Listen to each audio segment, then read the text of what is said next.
Hey YouTube, what is going on? It is the Dual Threat Podcast, your daily news source for all things sports. My name is Drew, and this is my co-host. Yes, sir. Yes, sir. Jacob, how we doing? How we doing, everybody? Let's get straight into it, everybody. We're repping the merch, you know how it is. Let's do the DT poll for the new people here. It's just our top 25. We're going to go through it. It looks a little different than it did a couple of weeks ago because of all these upsets. Let's get straight into it.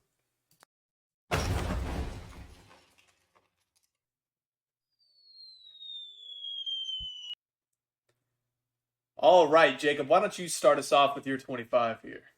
All right. I'm starting it off a little hot. Last time talked about Minnesota, how I wanted them to be ranked. They got ranked and then they lose. Hear me out, okay? The one reason why I'm keeping them ranked is their best player by a mile, Mo Ibrahim, did not play this week, okay? He's a stud running back, superstar, one of the best running backs in the country so far. And they lose to Purdue when he's out. Listen, I'm making my rankings based on the potential of the team and how they should be playing. And it's not a long-term injury. He just missed 1 week. That's why they're still there for me. All right, well, for number 25, I actually have Mississippi State. I believe they're a little bit higher in the AP poll of 23. I have them ranked here because I think they weren't ranked throughout the season. They're a really good football team. They have a great offense as usual. The pass first offense is insane, especially with how many yards they put up against Texas A&M, even on the floor as well on the ground. Texas A&M's running defense hasn't been the best, but they even looked good on the ground. I think they had like 200 yards on 6 yards per carry. And I think what really brought them down early in the year was that LSU lost because LSU didn't look like a great football team, but it's starting to look like Florida State is a pretty good team, and LSU is starting to get better week by week. And so that loss is looking a little bit better as time goes on. Plus, that was at LSU. So I've got Mississippi State here at 25. At number 24, I actually have NC State. I think the AP has them ranked a lot higher, maybe in the teens. I'm not personally sold on NC State yet. They've kind of slid by some pretty awful teams. They lost to Clemson this past week by 10. It may have been more, but I stopped watching after it was a 10-point game. And to be honest, I'm just not impressed. I haven't seen them beat a quality team yet. I mean, they beat ECU by 1. They should have lost that game. It was basically handed to them. So I've got them at 24. All right, 24 from me. I got LSU. LSU is actually starting to look like a pretty decent team, so they might be going up pretty soon, but their first time cracking the top 25. I actually have Mississippi State a little bit higher, so that's kind of a little weird since LSU is the head-to-head. I just think they've looked worse at times this season than Mississippi State has, so that's why I have them a little lower, but we'll see how the rest of the season plays out. They're seeming to be a pretty decent team, and as is Mississippi State, that will a little bit later. I also have NC State at 23, big drop from the 14 in the AP poll.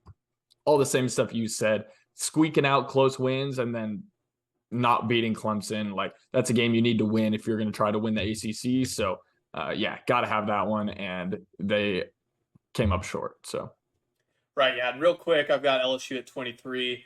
I would have them ranked higher, but honestly, they didn't impress me in the first half against Auburn. I mean, they needed a couple of turnovers to really help them win that game, and Auburn is terrible this year. I mean, just absolutely brutal. They should have lost to Missouri, and I don't think Missouri's a great team, no matter how close they played Georgia. I wasn't a fan of the way they played in that first half. They looked a lot better, but I think really, I've got them at 23. They're above Mississippi State, who they beat. I feel like this is a pretty fair ranking for them. At number 22, same with you, actually. We both have Florida State here. Seminoles, coming off the loss to Wake Forest. Wake Forest is a very solid team, as we saw when they played against Clemson. Wake Forest's quarterback is very good, and so I'm not going to punish them too much for that. They did beat LSU. That's why I've got them ranked above them. Florida State has the potential to be an ACC contender this year, but right now I've got them at 22 just because they have that loss. all right, number 22, for everything Drew just said, I also have Florida State. Just going to skip ahead to number 21, Washington.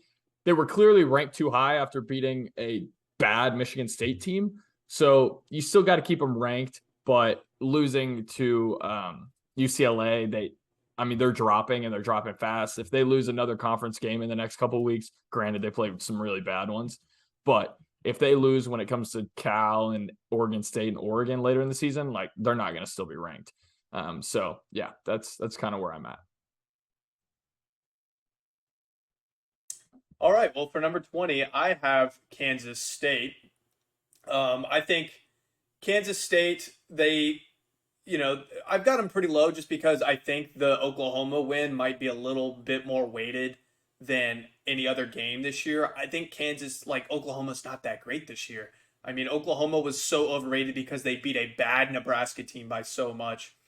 And yes, they have some pretty good wins this year. I mean, the win against Tech was huge. I think that was kind of a trap game. I think the spread was only like 6 or 7 there. But, they're winning. If they continue to win, they'll move up in the rankings. Right now, I don't see like a phenomenal win on their schedule. So that's why I have them this low. Yep. 20, I have Mississippi State. Kind of, you hit the nail on the head. Everything. Air raid offense is elite. I think they had a bad game against LSU. Teams have bad games. I think they're better than they played in that game, so that's why I have them ranked way up here above them. Next up, Syracuse. They're 5-0. That's pretty much reason enough to have them ranked, but they're dominating bad teams, and the games that they've been close, they've still come out with a win, and that's a sign of a good team. You're not always going to play your best. USC hasn't played their best recently, but there's a difference between playing bad and playing those close games like LSU, in my opinion, and losing to Florida State, and playing bad and pulling out the win like USC has done and like Syracuse has been able to do against Virginia and Purdue so far. So, I think should get a little bit more credit than they're getting. 5-0 is hard to do. So, Yeah, I mean, same with UCLA. They've literally played nobody besides Washington, you could argue. I mean, that is a ranked win, but Washington, you could argue, also hasn't really played anybody. And so it's at this point in the season where it's just, I feel like towards the beginning of the season, there's a bunch of Pac-12 teams at the bottom because they haven't beat up on each other yet, but they also haven't really played any good teams up to that point. And so that's kind of where we're at right now. I mean, UCLA did beat Washington. That was a pretty big win. They have Utah coming up next weekend. I think that'll really show a lot about the Pac-12. Two really big teams. Utah, I have them ranked a little higher. We'll talk about later, but I think we put a little bit too much weight on them losing to Florida at Florida. I've got them at 19, and then at 18, I've got BYU. They've got Notre Dame this weekend. They're actually not favored. Notre Dame obviously has more talent than BYU, so I can see why that would be the case. But if they win that game, I think they'd be a top 15 team. They went 1-1 against basically their only two people they've played up to this point in their schedule. They got dominated by Oregon, who has been dominating teams up to this point, to be fair, after Georgia. But they also beat Baylor, which is a pretty big win as well. So I've got them at 18. Not too many like great wins on their schedule. I mean, Baylor's a pretty big one, but they're not even ranked in my top 25. And one ranked loss, so that just puts you at 18 at this point. Yep. I have UCLA at 18, kind of all the same stuff you said. They're 5-0. They got some tests this coming up next 2 weeks. They got Utah and then they have Oregon. So if they win both of those, they're right up there with USC at the top of the Pac-12, and we should give them more respect. For now, they're low teens, and we'll see how they fare in those games. BYU actually their schedule is tough this year, and like everybody like kind of writes off these kind of Mountain West independent teams, but like Baylor, Oregon, Notre Dame, Arkansas, Stanford for like solid Power 5 games that they have. Like if their only loss is to Oregon, we'll be talking about them at the end of the year as like a really solid team. Not playoff caliber probably, just because of how the season's going to shake out, but like they're going to be a really solid team if they can stand this test. Yeah, I agree. I mean, their schedule is tough this year. They play Arkansas as well, and just in the middle of the year, it's kind of random, but it's also really, really tough game. I mean, Arkansas is very physical. Number 17, I've got TCU. They are coming off a huge win against Oklahoma. I mean, just absolutely embarrassed the Venables led team. As you can, if you watch the game, we actually had Oklahoma -5 on our Friday night lines from last week. And man, were we proven wrong. We have put way too much weight on Oklahoma. Their big win, their big three wins against a bunch of nobodies. We kind of thought, hey, you know what? This kind of looks like similar to the team that looked like the year before. But it's looking like this is not the Oklahoma team of old. They got completely dominated by TCU. TCU is undefeated up to this point, and for that, especially with a win against Oklahoma, which I think is probably a better win than anybody below them, um, I think that puts you at 17. They've got, I believe they have Kansas this week actually, and that is a pretty big game, game day, as a matter of fact, and I think that'll tell a lot about the Big 12 as well because you've got, two of the three, I believe, last undefeated teams in that conference. At number 16, I've got Syracuse. Just basically what Jacob said earlier. I mean, they're undefeated at this point, so you got to put them this high. Everybody below them really has one loss, except for UCLA. But I mean, you could argue both of these teams haven't really played anybody. To be honest, this year it's kind of different because 15 through 25, I feel like would be probably, if 15 is playing 25 on a neutral field, it's probably a field goal spread. And, anything in between there, I feel like it's a toss up. It's just kind of weird looking at all of these teams. And we were talking about this earlier.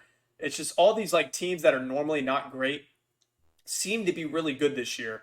And I believe that's mostly because of the COVID year causing some teams to have, a lot of 6-year seniors. You look at Appalachian State, you look at Mississippi State, like basically their whole offensive and defensive line are filled with 6-year seniors. And so, when you get that plus the transfer portal and the backups at Alabama that they would normally have that they could reload with are leaving to go somewhere else so they can start. I think that's really showing. And these this year is you see Kansas as a really good team, Syracuse, UCLA, just teams like that. I think that's really weighted on. So Jacob, I'll give it to you to say you're 16. Yeah, 16, I got TCU. You kind of hit the nail on the head, smacked Oklahoma around. They got to be up here. Big game against Kansas, a game day game. So we'll see which one of them is the big dog, but they both look really good right now. 15, I got Wake Forest. They're an interesting team because they fit the bill that they always have. Great offense, terrible defense, playing a lot of close games, but also winning a lot of games. Couldn't beat Clemson, but 4-1 overall and just look solid. Beat Florida State, who's ranked now. Beat a couple of these other teams, some bad teams, but 4-1 with a really, really, really, really tight overtime game to Clemson will get you ranked pretty high. So. Yeah, I agree. And at 15, I've got Kansas. I would normally talk about it since I'm the first one, but I know that is Jacob's team, so I'll leave it to him because he's got him just a few bit higher, so I'll leave that for that. And then 14, I've got Wake Forest as well. I've got them ranked one above you, but like you said, you've got 4 not great wins, but I think that loss to Clemson in overtime, it shows that you can compete with top tier teams, and so you got to be ranked a little higher. So I've got them at 14. Yep. 14, I have Oregon. Bo Nix, man, we talk about it a lot. Bo Nix looks really good or really bad most of the time, and there's no in between. I kind of wonder if that absolute domination against Georgia was just kind of like new quarterback, new offense, new coach, just kind of figuring it all out. And Oregon might actually be kind of good because since then, I mean, dominated Eastern Washington, dominated won by 21 against a good BYU team, barely beat Washington State on the road, and then smacked Stanford. So I don't know. We'll see. Oregon might be pretty good. The Pac-12 just has some top dogs that I don't think they're better than, but we'll see. Number 13.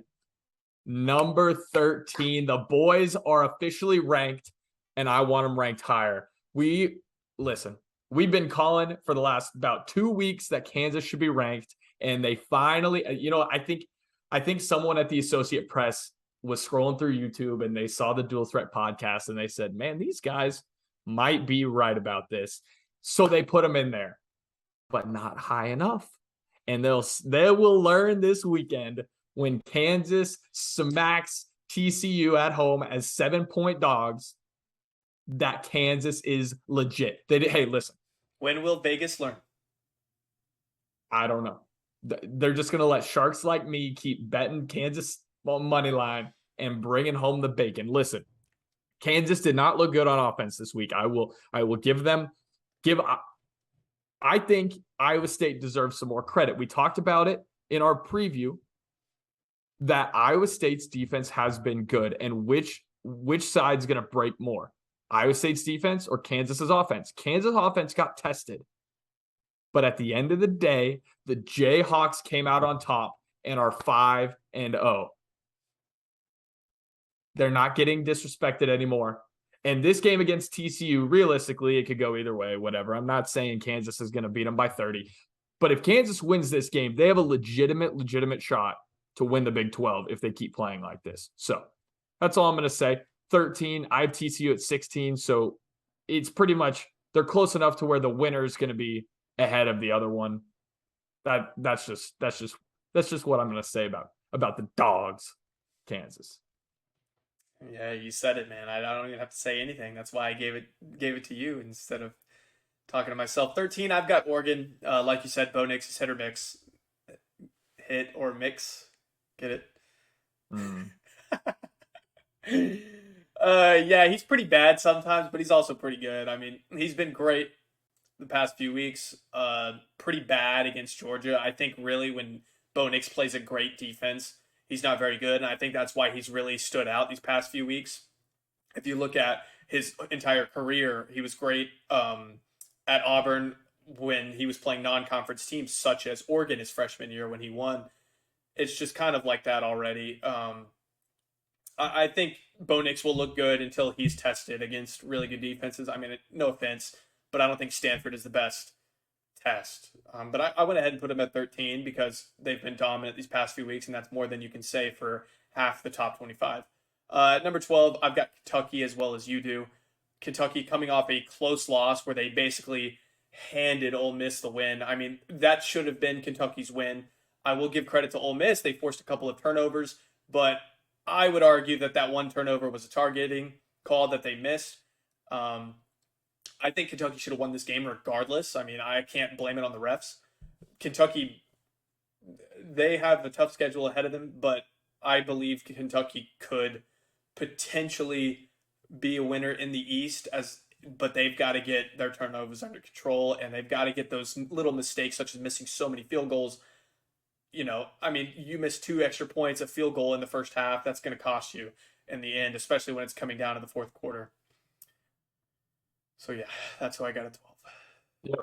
I got Kentucky too. Crazy close game. Probably should have won, but hey, close only counts in horseshoes and hand grenades, you know. Next up, 11, I have Penn State.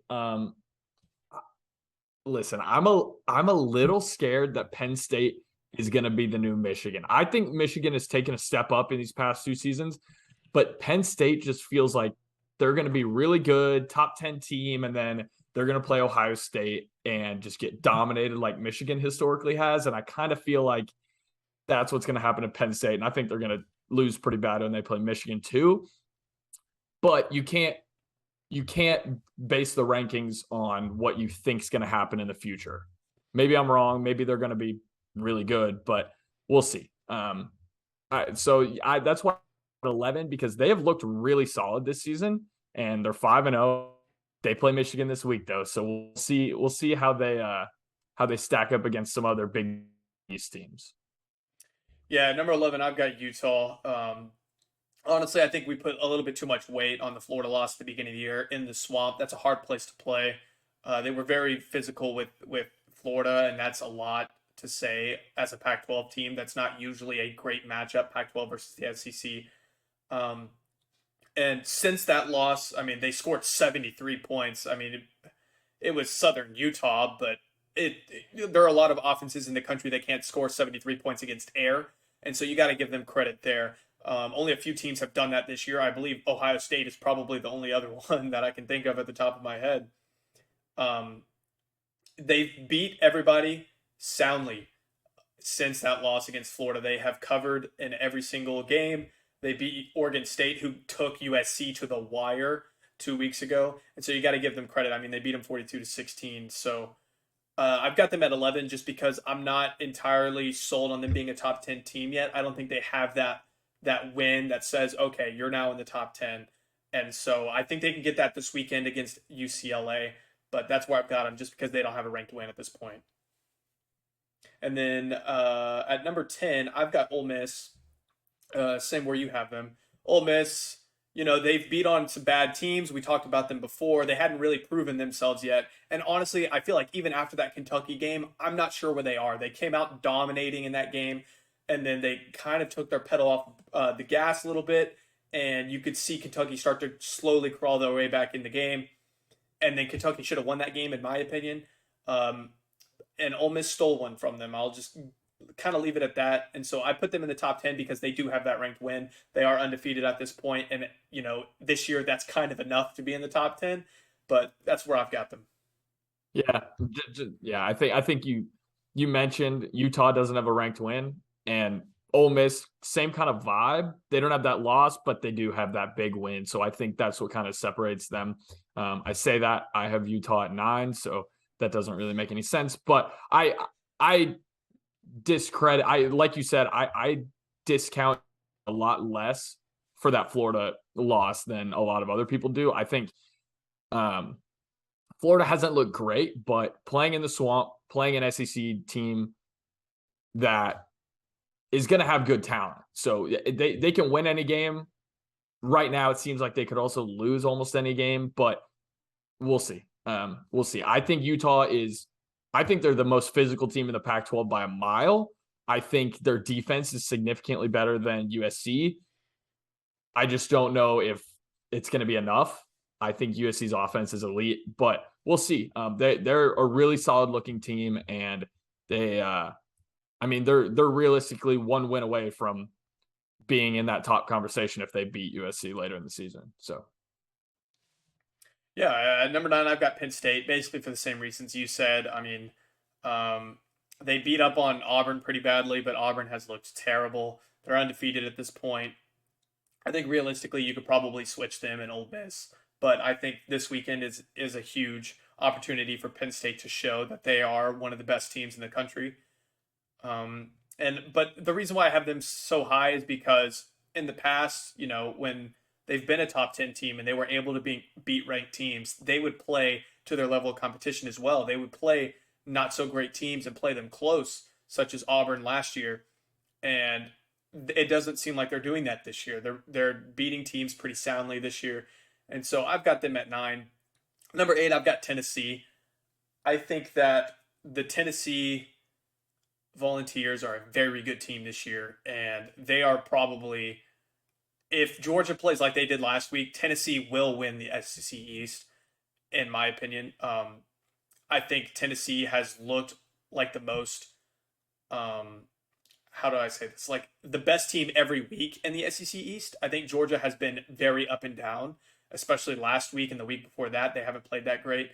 Tennessee also has a really good win against Florida as well, and so that's why I've got them at 8.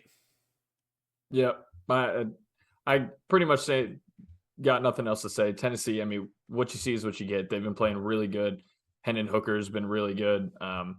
They're solid. I mean, they play Georgia and Alabama, so honestly, there's no reason they shouldn't be at in the top 3 if they beat them both. That's pretty hard to do, and I'm not saying they're going to, but as of right now, they look very much top 10 team, and they got guys on the schedule that they can absolutely prove it if they come to play against. Oklahoma State, I have next at number 7, kind of just going under the radar all season. And they just go at Baylor and absolutely smack them. 11-point win on the road in a 36-25 game is very impressive against Baylor. And I think they're not getting much hype at all. You had them as your underdog when they probably shouldn't have been dogs against Baylor, but they were 2.5 3-point underdogs, and they just went and beat them. It wasn't even close, really. And so I think they look really good right now, and honestly, not getting very much attention from the media. Yeah, I've got them ranked a little bit higher than you, but I'll talk about that later. Number 7, I've got Michigan. Honestly, to this point, I mean, they looked good against Iowa. That was a potential trap game. A lot of people were talking about. They came out with the win. Iowa's offense basically did exactly what you think they did. So that's not really what's going to tell me about Michigan's defense. But Michigan's offense looked pretty good in that game.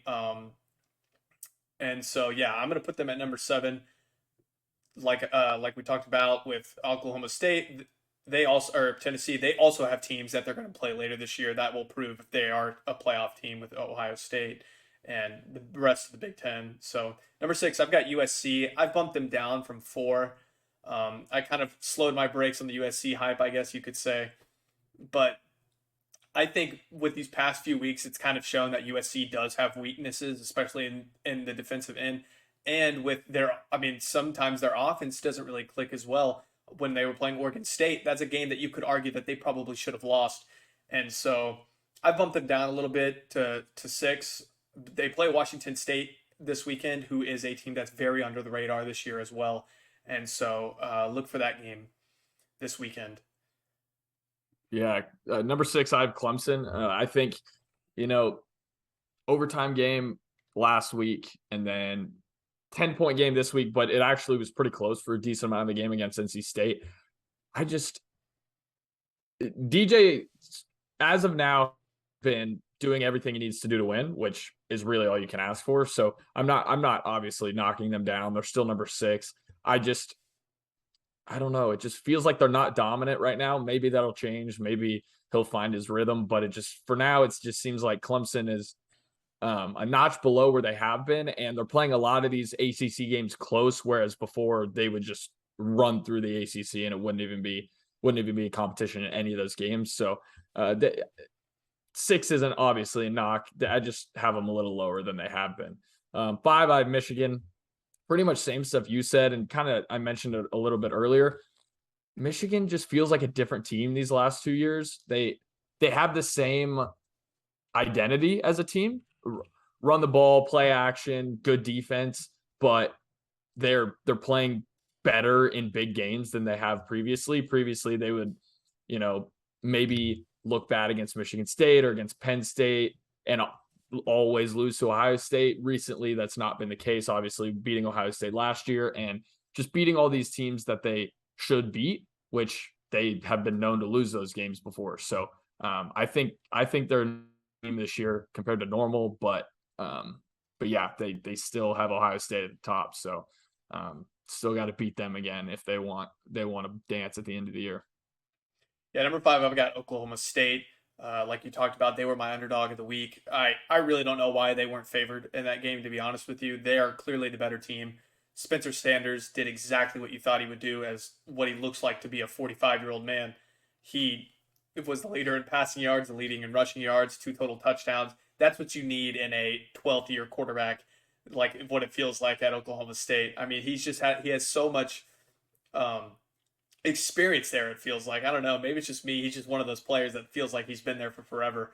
But at the same time, their defense played great against Baylor. I think there was only like 2 explosive plays that Baylor had. That's normally what Baylor kind of leans on to be great, ever since RG3, it feels like.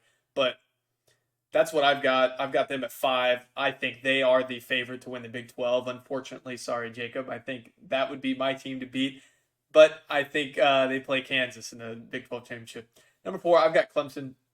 I'm not knocking them as much as you are for playing these ACC games close because of what I talked about with all those 6-year seniors and the transfer portal and all of that stuff.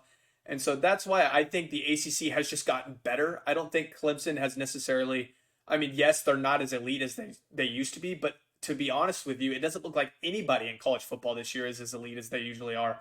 And so that's why I'm not going to knock them all the way down to 6. I think they could be a playoff team, but I think this year they're going to have a lot more to run through than they normally do because personally, I think the ACC is better than they normally are, and I feel like that's kind of obvious when you look at Florida State and Wake Forest and maybe even NC State, just depending on how they do this weekend.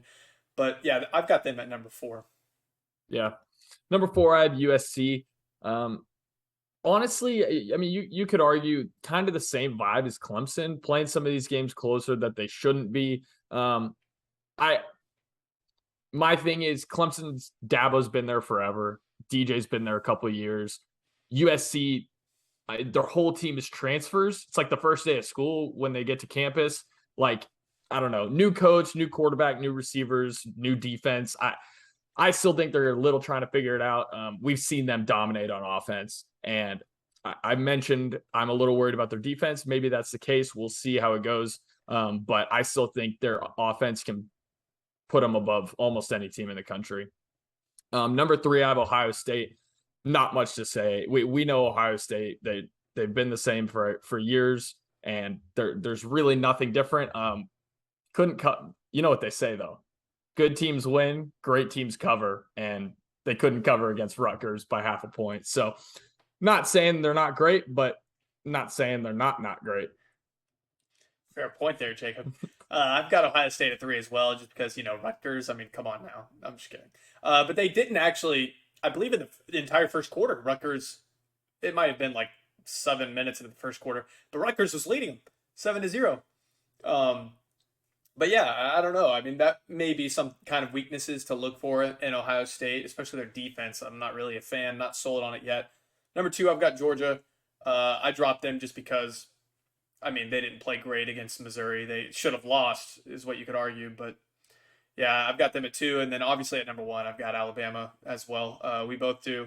They looked great against Arkansas. Even with their backup quarterback, they still dominated. It could have been closer, but I'll let you talk about your 2 and 1, Jacob. Yeah, to Georgia. This is 2 weeks in a row they haven't looked great. It is important, kind of like I mentioned earlier, that when you don't look good, you still win those games, though. Which obviously Georgia's a great team. They're going to do. Number 1, Alabama.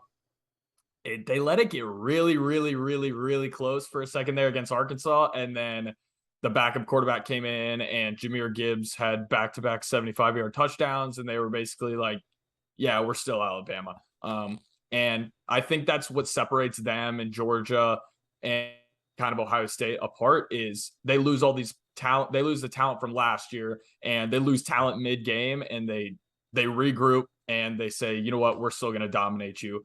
And I think that's what puts them at the top. That's what separates those 3 from really the rest of college football. Alabama would probably be like 7.5-point favorites against USC, and the top 3 are probably pick'ems if they play neutral field. So that's kind of just the tier gap and what the difference is. So yep, that's the top rankings. Drew, you got anything else? Well, just, comment, subscribe. If you differ from anything, let us know. Maybe you would put somebody higher, put somebody lower. Make sure to hit the notification bell as well. But yeah, that's all. That's all I got. Thank y'all for tuning in. Make sure to subscribe. Peace out. Peace.